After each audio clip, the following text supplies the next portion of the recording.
Assalamualaikum warahmatullahi wabarakatuh. Saya Muhammad Muklis, Kepala Desa Sri Mulyo, Kecamatan Dampit, Kabupaten Malang. Desa Sri Mulyo ini mempunyai 4 dusun, yaitu Dusun Kerajaan, Dusun Balrejo, Dusun Sukarjo, dan Purwosari, yang terbagi dengan 8 RW, 82 RT. Dan di Desa Sri Mulyo ini sangat luas, kurang lebih 2.650 hektar. Dan di Desa Sri Mulyo ini mempunyai lahan pertanian, yaitu petani kopi.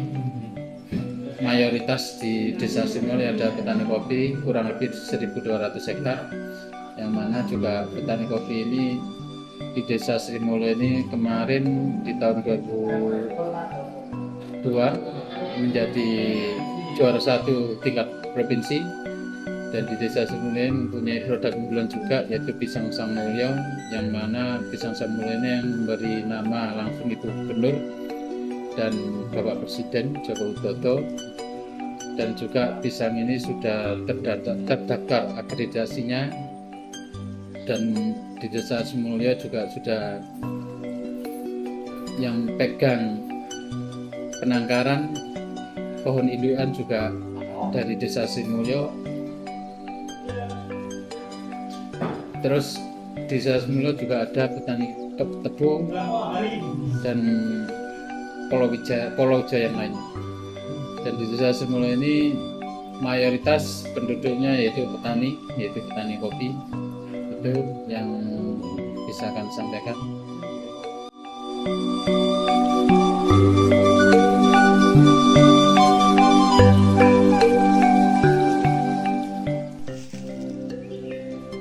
Ya, sejak kapan Bapak mulai bertani kopi?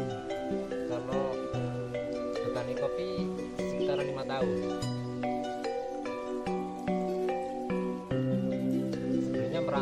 Sebelumnya merantau.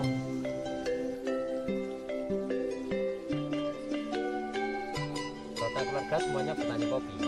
Semuanya Dari bertani. bapak, nenek, kakak, Pak D, semuanya tani kopi.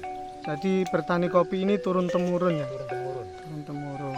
Untuk kebun kopi ini menggunakan pupuk apa dan bagaimana cara penggunaannya? Kalau kebun kopi ini menggunakan pupuk kimia. Menggunakan pupuk kimia. Untuk Cara penggunaannya kair. dikair. Dikair itu seperti Dicangkul, kemudian dimasukkan gitu. ya, Oh. hanya dimasukkan. Kemana biasanya hasil panen kopi Bapak jual? Biasanya ke pengepul.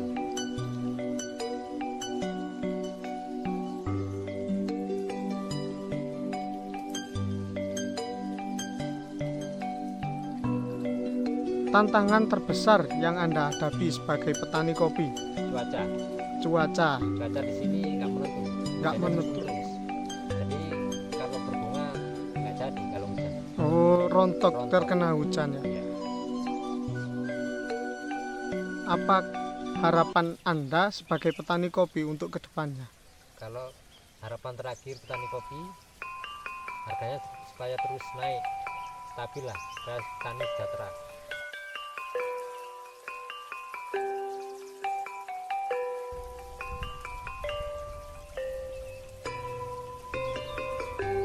Assalamualaikum warahmatullahi wabarakatuh. Di sini saya akan menjelaskan proses honey atau petik merah pasca panen kopi. Jadi kami dari kelompok Tani Maju itu sudah mengenal proses honey, proses full wash, proses natural, semi wash. Nah, itu kami sudah paham betul. Jadi proses petik merah atau pasca panen yang kita lakukan dimulai dari petik merah dari kebun, kemudian ditimbang, kemudian disortasi jika ada biji ceri yang masih ada yang kuning atau hijau, itu kita sortasi dulu. Kemudian proses berikutnya yaitu perambangan, di mana proses perambangan itu adalah memisahkan antara biji yang bagus dengan biji yang tidak bagus atau biji yang sudah terkena hama. Jadi setelah dilakukan perambangan, itu adalah pemisahan biji bagus dan tidak bagus. Biji yang bagus kita fermentasi dengan cara ditaruh di tempat kedap udara. Kalau kami menggunakan drum dengan ditutup plastik. Kemudian setelah proses fermentasi itu waktunya antara 12 jam sampai 36 jam tergantung cuaca atau suhu ruang yang kita gunakan untuk fermentasi.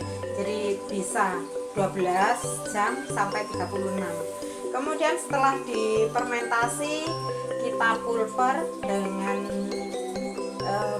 alat yang sudah kami punya, yaitu proses, kalau orang sini mengatakan itu gilingan luwak, karena di situ fungsinya adalah memisahkan antara biji dengan kulit. Beda dengan yang petik merah, itu pulvernya sudah beda, tapi pulver yang kami gunakan adalah memisahkan, bukan memecahkan, tapi memisahkan kulit dengan biji. Setelah itu dilakukan pencucian atau perambangan kedua. Itu adalah dilakukan supaya ketika kopi itu sudah jadi green bean, sortasi kita lebih ringan atau lebih mudah, karena sudah dilakukan 2 kali perambangan dan memisahkan biji yang kurang bagus. Setelah itu kita jemur sampai dengan kadar air 12%. Jadi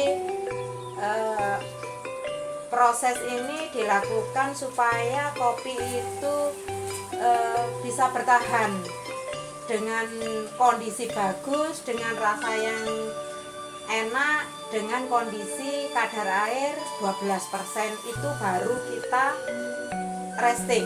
Jadi setelah kering dengan kadar air 12%, itu tidak langsung di boiler, tetapi kita resting selama 3 bulan, di mana masa resting itu kita menggunakan karung dengan inner plastik di dalamnya, supaya keringnya kopi yang sudah 12% itu tidak turun lagi kadar airnya.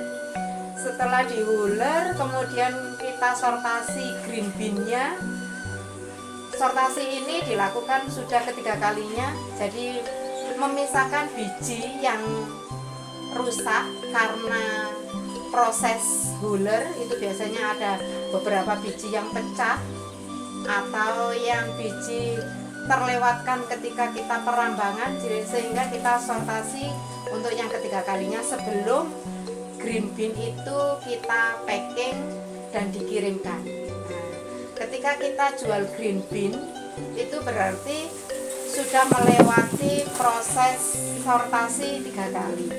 Jika kita digunakan menjadi bubuk, maka setelah disortasi itu kita roasting, rata-rata kita menggunakan roasting itu dengan medium ya. Jadi medium, kemudian setelah itu kita grinder, kemudian dikemas menjadi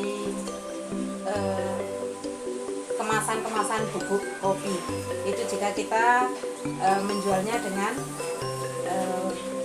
bubuk, bukan green bean. Tapi kalau green bean, setelah sortasi kita packing, kemudian kita kirimkan ke kedai-kedai yang sudah kerjasama dengan kita.